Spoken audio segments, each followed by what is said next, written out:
There are different notions of what enlightenment is, first of all. I mean, there's a soft version, a kind of Protestant version, where people say, well, enlightenment is something which comes and goes from each of us many times a day. If we could but cling to it, we would know it, and it is, our absent friend weaving in and out of ordinary experience. That's the soft version of enlightenment.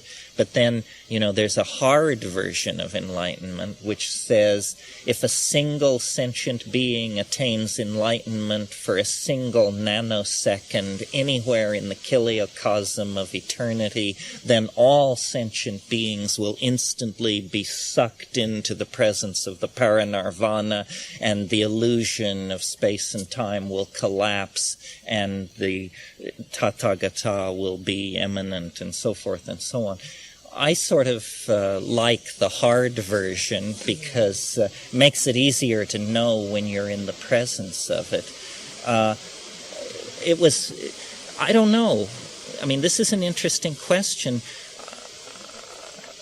I suppose, they do. An Orthodox Buddhist of the hardcore sort, I think they're fairly contemptuous of psychedelicos, and what they would lay on us is that we are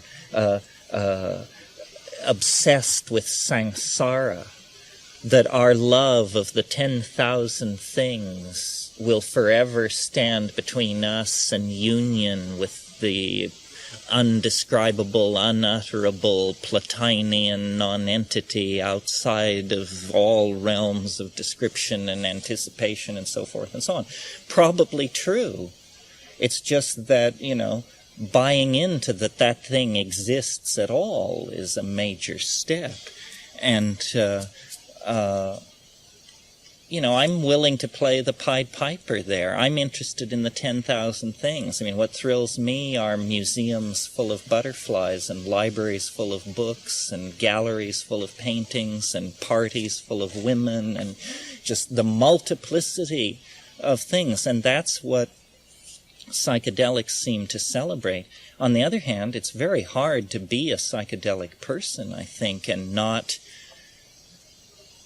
participate in one of the central tenets of both Buddhism and Hinduism, which is the primacy of mind. Mind only. The dogma that, all manifestation is somehow a product of the ratiocination of mind. That's a pretty Buddhist point of view. I think you can make progress spiritually with psychedelics, but not necessarily. Where psychedelics and the spiritual marketplace find themselves shoulder to shoulder, I think, is when you run up against the adherents of Shaivite yogas of various sorts, where there is definitely a stress on visionary phenomena, internal transformation of body states, magical powers, so forth and so on.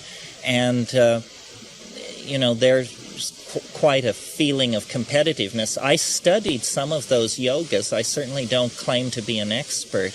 My conclusions about Indian spirituality were largely unhappy ones. I mean, it seemed to me that the shell of something was there, but that it had been for millennia counterfeited and adulterated and manipulated, and that I can't imagine a longer path to spiritual breakthrough than the path that leads through the ashrams and so forth of Mother India. The spiritual unfoldment is an act of imagination. There may be other things that are acts of imagination that aren't like that. I mean, like the designing of a building or the managing of a company. They also might profit from psychedelics. But for sure, I think if you have spiritual intent as a precondition, psychedelic use is just going to be very important to you. All the spiritual methods seem to work in the presence of psychedelics. The methods which, in my experience, largely don't work any other time. For example, yantra, mantra, chanting, visualization, conjuration in some cases. All of these things which are very resistant to functioning in ordinary mental space work like a charm just over the line. So I imagine, that why our religions are so pale and tepid and unsatisfying is we're like sitting around in fine automobiles, but nobody bothered to fill the gas tank.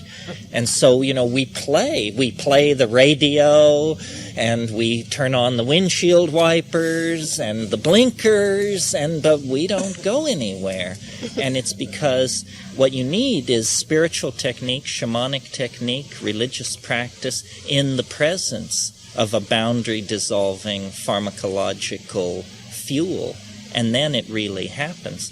And if you have the pharmacological fuel but not the spiritual intent, then what you become is a philosopher of some sort, a Michael Taussig.